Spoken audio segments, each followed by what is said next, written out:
Good morning. I hope you are doing well today. Um, I wanted to post to go over the materials in the course materials folder. So hop on your Blackboard account and you're going to go to the course materials folder on the left-hand side. Click on that. And then you'll see the folder that says evaluating sources and integrating sources.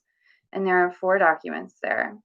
The first one is the MLA formatting sample. So let's take a look at that one.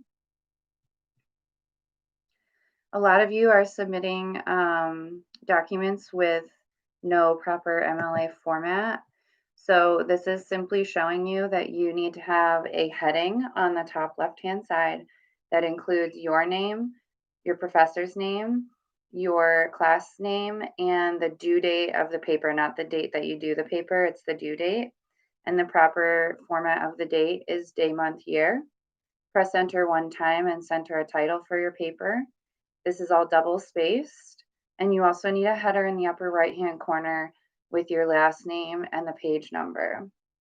If you don't have these proper MLA formatting elements in your paper, you will be getting points off for the rest of the documents we do because you do need to learn how to do that in this course.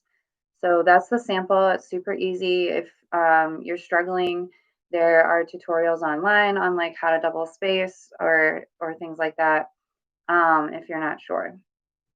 You do need to have Microsoft Word. Pages is not going to be, I can't open a Pages document on Blackboard, which I've said before. So make sure you're not submitting Pages documents and that you are submitting Word documents. Okay, what does MLA formatting have to do with evaluating and integrating sources? Doesn't really have anything to do with that, but it does have to do with your research paper and kind of following certain procedures for making an effective paper. Okay, the next handout in that folder is the source credibility test handout. This is directly from your librarians at Morrisville, and they call it the CRAP test, which is really funny. So the CRAP stands for currency, reliability or relevance, authority, purpose, and point of view. So let's take a look at why those aspects are important. So this document is for when you find a source online, you need to evaluate, is this document worth me reading? And because you are required to use the databases, specifically, I'd like you to use opposing viewpoints and context for this project. Lucky you don't really have to worry about credibility because the databases have credible sources. The thing you do have to worry about is the appropriateness or the relevance of the source to your argument. So doing this test is still valuable in your research path. The other thing is I want you to know these things because when you don't have access to databases or you are assigned to search Google or something, you do need to know these aspects of sorting through sources. This is a super important lesson for these uncertain times where fake news proliferates in our social media, and it's kind of difficult to sort out like what's real and what's not, what's fact and what's not, what's objective versus what's subjective. And these these skills of critical thinking are going to help you evaluate those things. So the first aspect is you want to look at the currency of the source that you're looking at. Is the information recent enough for your topic? So you don't really want to be looking at sources that are outdated. For your arguments, all of you have chosen current or controversial issues to research. So you should be looking at articles that are within 5 years old. The only reason you'd go beyond that is if you needed some additional background information to lay the foundation for the problem you're addressing in your paper. Now, currency is going to be different per subject. So like, for example, if you are doing a science project, you might need to do very current research, but you might also need to go 100 years backwards to look at like how a certain hypothesis has changed.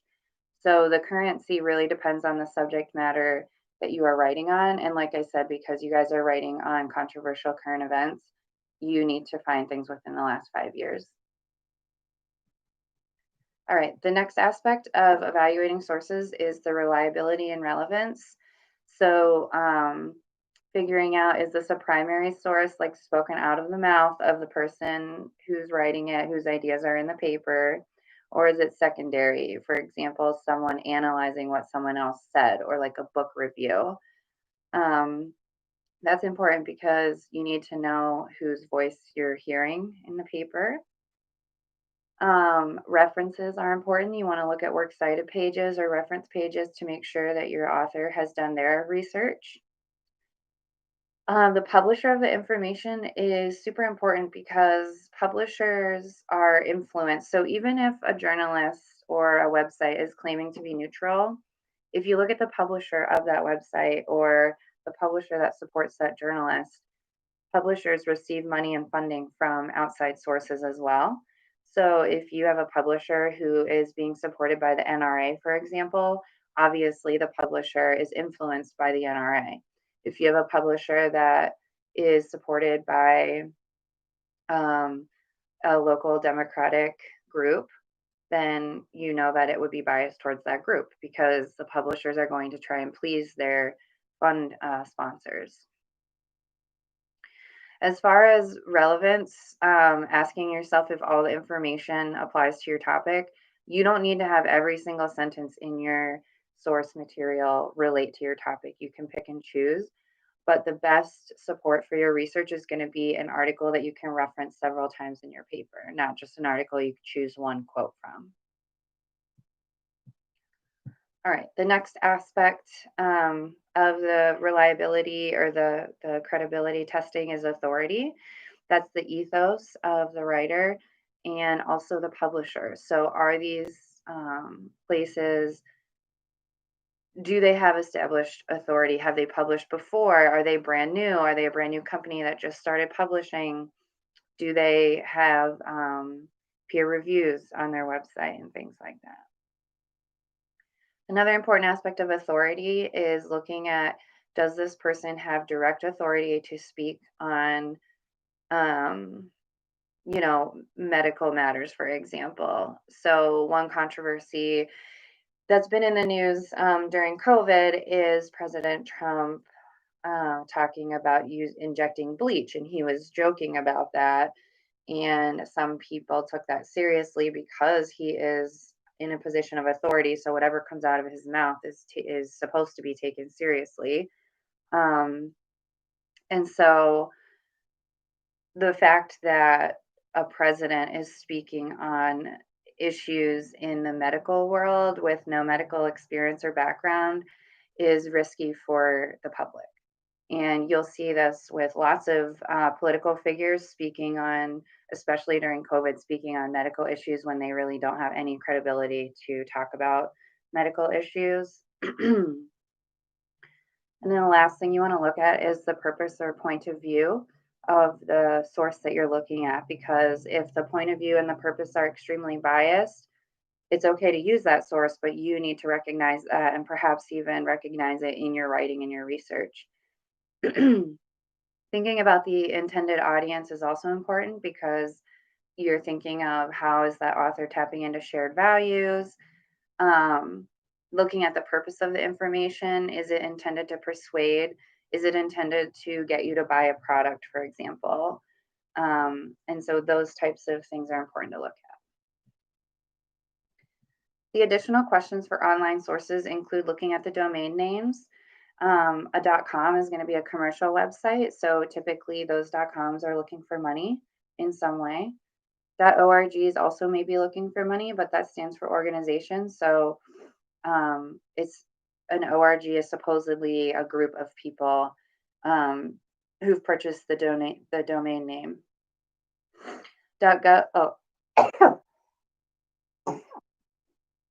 excuse me, I had to sneeze. .gov is obviously government documents, and .edus are any documents published by colleges. You can only have a .edu if you are a higher ed institution. So looking at those domain names can be important for how a government document is supposedly neutral and available to the public. So that's going to be a lot different than looking at a .com on the same topic. The .govs are also really important. A lot of you have chosen topics that have to do with laws and legislation. So you're going to want to look at the .gov websites to find legitimate documents related to your topic. Like I said before, looking at this site publisher or sponsor is super important because obviously our world is based in money. So if a sponsor or a publisher claims to not be biased and you look at their funding and the funding is from biased sources, then clearly the publisher is influenced by that because they want to keep that funding source.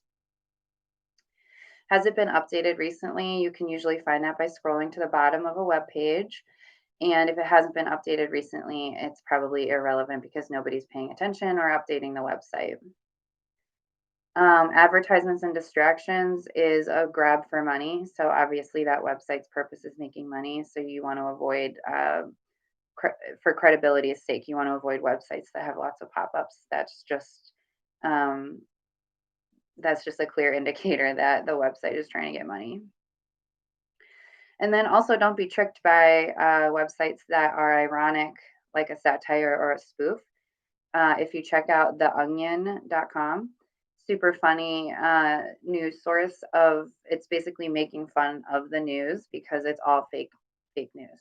And I think it's very funny. That's theonion.com, and that's all fake news. If you want to check out a website that's like a spoof. All right, and then the last two handouts, let's click on signal phrases. I wanted to talk about how you introduce research in a paper. So these are examples of how to connect authors to their material that you're using.